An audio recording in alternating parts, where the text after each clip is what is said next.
دیروک نه چلیا 2013 بو جهجی پاریسا پایتختا فرانسای بو. دماکو که چادر سمیه سرهلدر ساکینه جانسزو هوالینوی لیلا شایلمزو فیدان دوان کار خوا پیک آنین بون آرمانجا ایریشک بیبخت و شهید بون. شهید خستنا فرماندار و تکوشرا مسن ساکینه جانسزو هوالینوی کو پلانا وی به دست میتا ترک هات بودانیل سرانسری کردستان و جیهان اولاندا. تاوی کو 11 سال سرکومکوژی را در باست بن لیتانها حکومت فرانسای هرگولین بویره آشکره نکریه.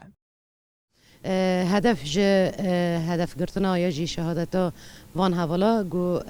ریل پیشا تگوشینا آزادی جنه واره گرتن جن خوا پیش نخی جن خاناس نکی دواره سیاسی دا دواره جواکی دا دواره زانبون دا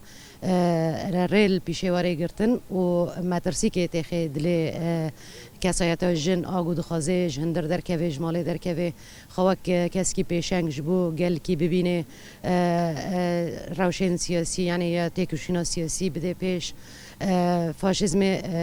وک ام دزانن بریوی پرکری و پشتیوی جی پرکری یعنی پر کسایتین سیاست مدار کسایتین پیشنگتی دیکن دستی خود ریش کری او گاندنه آستا شهادتی جبومه یعنی شهادتی حوالا هیز دیمه مورال دیمه ارک دیمه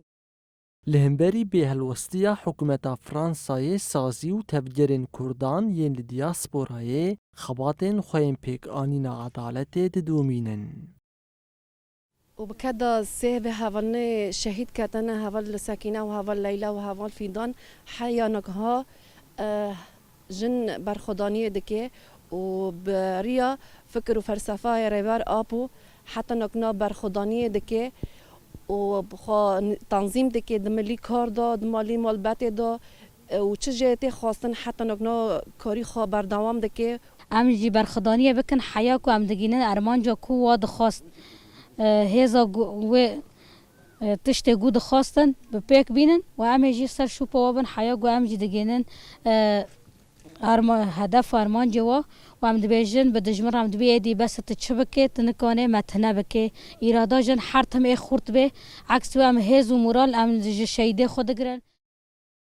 د کانونا سال 2022 ده جی لهمان جهه کمکوژیای کمین اندام کنسیا ریفبرا کجکی اوینگوی هنرمند میرپرور و ولاد پاریس عبدالرحمن کزل د ایریشا فاشیست یا دولتا ترک ده شهید بون.